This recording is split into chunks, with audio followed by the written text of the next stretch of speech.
Bonjour mes amis, une autre petite capsule aujourd'hui et le titre de mon message est assez particulier.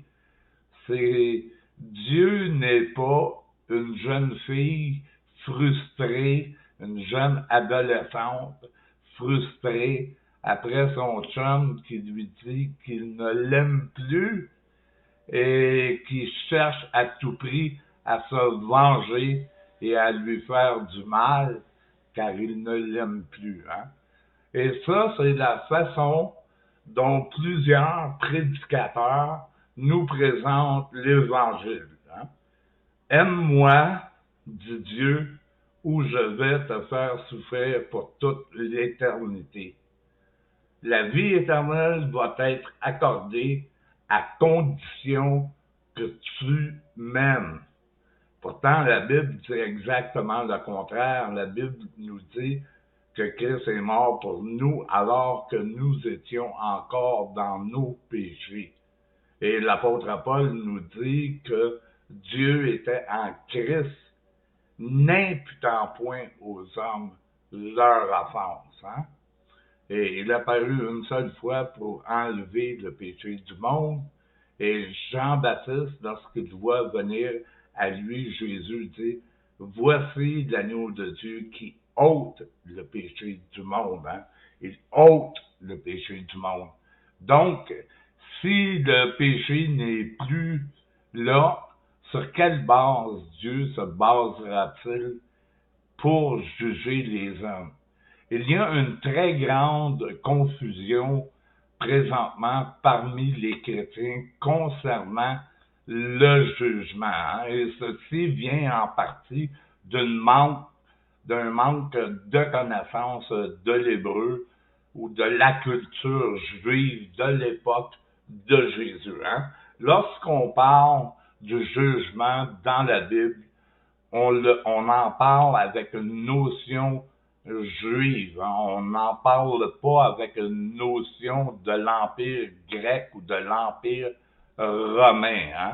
Ce n'est pas une notion du Pax Romana. Hein. Alors, il faut comprendre tout ce qu'englobe le vocabulaire jugement dans la Bible. Hein. David dit, je me réjouis de tes jugements.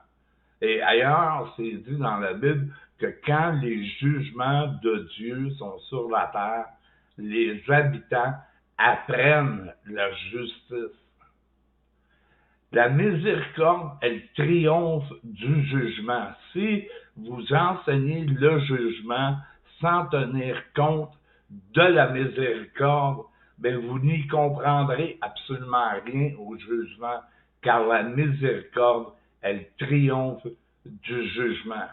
Et les jugements de Dieu, ils sont toujours chirurgicaux, médicinaux et correcteurs.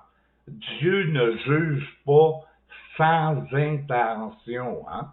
Et le vocable pour juger n'a pas nécessairement une connotation négative. Hein? La Bible nous dit que Dieu juge les pauvres et il juge tous les opprimés de la terre. Hein? Alors, le mot jugement ici, c'est le même mot que pour libérer. Hein? Dieu fait droit. Juger, c'est faire droit. Hein? C'est Dieu fait droit aux opprimés, Dieu fait droit aux pauvres. Hein? Et Dieu exerce ses jugements afin que le fort cesse d'inspirer l'effroi envers le faible, en vue que l'homme cesse d'inspirer l'effroi envers la femme, que les adultes cessent d'inspirer l'effroi parmi les enfants. Bien sûr qu'il va y avoir un jugement hein, où les gens vont se présenter devant Dieu, et ça dans toutes les religions du monde. Hein, chez les hindous, il y a la notion du karma. Même chez Jésus, hein, il dit que on va récolter ce qu'on va avoir semé, hein. Alors, je ne peux pas parler d'un salut qui est facile, je parle d'un salut qui est gratuit, hein. Mais est-ce que ça veut dire que Hitler va s'en sortir si facilement? Pinochet, Staline et tous les grands dictateurs de cette terre, les abuseurs d'enfants? Sous l'autel, dans l'Apocalypse, il y a des gens qui crient jour et nuit à Dieu, hein, des martyrs. Jusqu'à quand attendras-tu pour venger notre sang? Mais l'Épître aux Hébreux nous dit que le sang de Jésus-Christ parle plus fort que le sang d'Abel le juste. Hein? Et qu'est-ce que le sang d'Abel le juste criait de la terre? La vengeance. Mais le sang de Jésus-Christ parle plus fort que la vengeance. Hein? Là où le sang d'Abel accusait le sang de Jésus-Christ réconcilié. Hein? Alors, le jugement de Dieu n'est pas vengeur. Hein? Dans Malachie, concernant le Fils de Dieu, c'est dit que quand il paraîtrait, il viendrait comme une fournaise ardente, hein, pour purifier les fils de Lévi comme on purifie l'or et l'argent. Les jugements de Dieu sont purificateurs. Bien sûr que quand le royaume va venir, il va y avoir des pertes énormes. Hein? Il y a des gens qui vont être éloignés en quelque sorte de Jésus, mais pas éloignés dans un sens où ils sont en dehors de la sphère céleste, hein, ou de la présence de Dieu qui est omniprésent. Hein? Mais ils sont plus ou moins loin, ils sont éloignés, ce ne sont pas des proches. Ce ne sont pas ceux qui font partie de la compagnie de ceux qui ont manifesté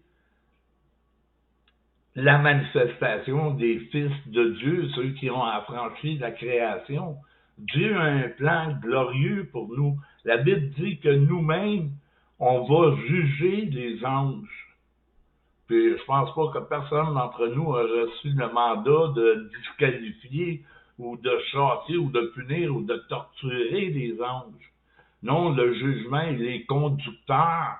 Et dans l'éternité, nous sommes appelés à juger.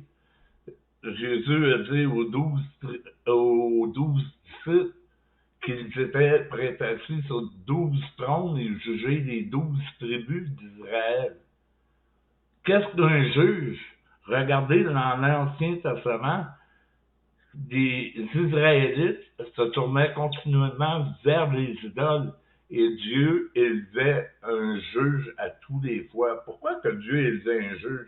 Pour les condamner, pour les juger, pour les châtier, pour les torturer?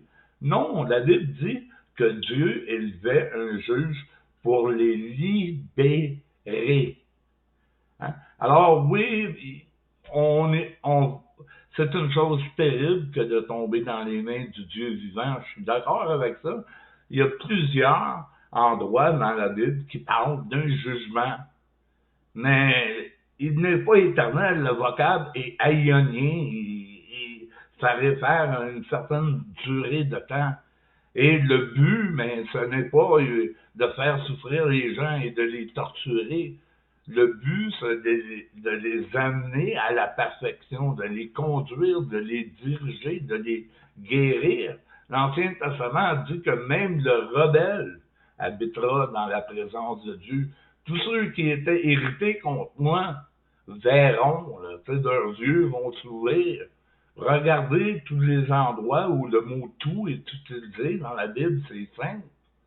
Il a plu à Dieu de tout réconcilier avec lui. Tant les choses qui sont dans les cieux que les choses qui sont sur la terre.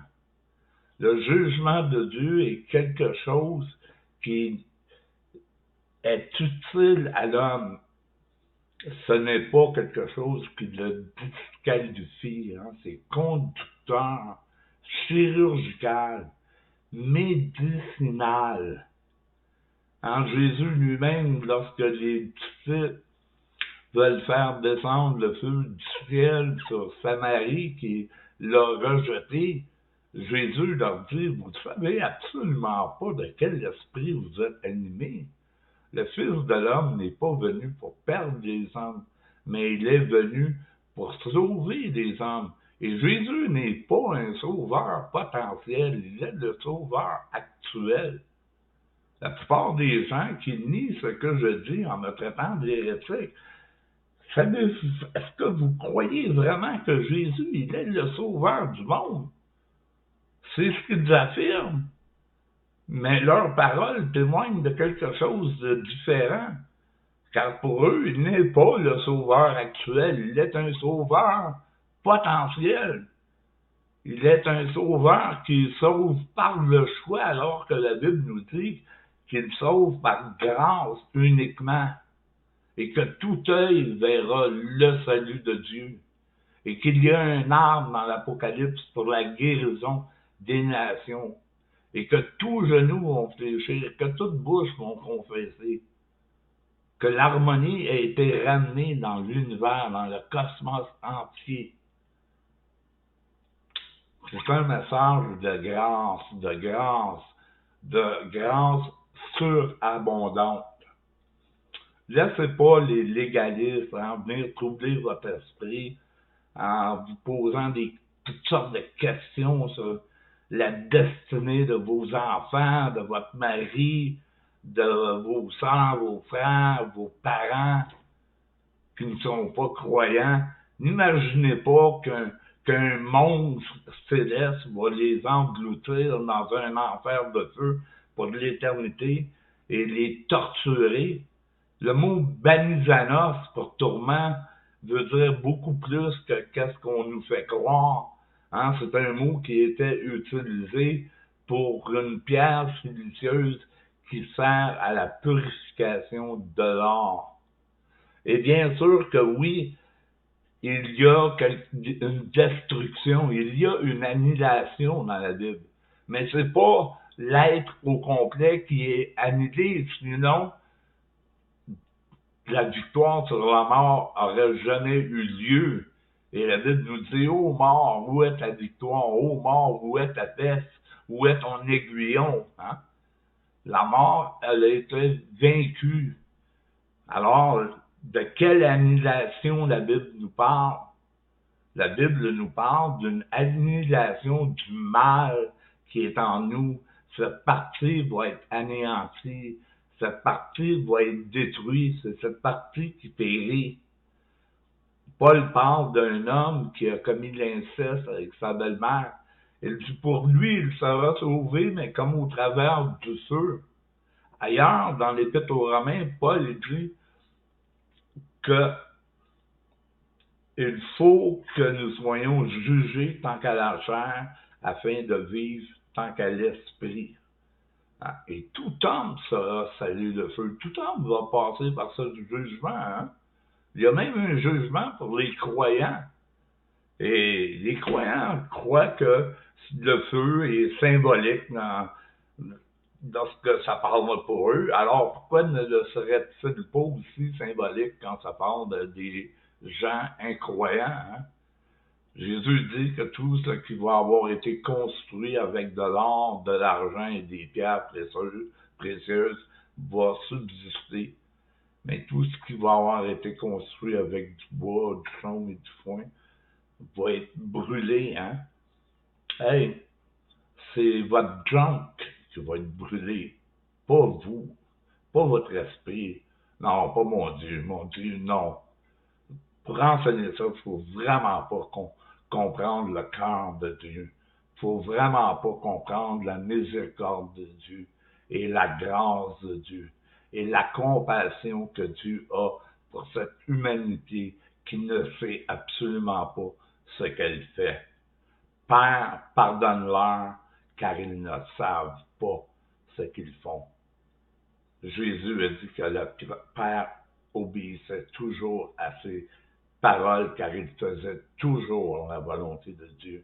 Et quelle est la volonté de Dieu? La volonté de Dieu, c'est qu'aucun homme périsse, mais que tous parviennent à la vie. Merci encore une fois d'avoir été attentif. Peace. Bye. Je vous aime.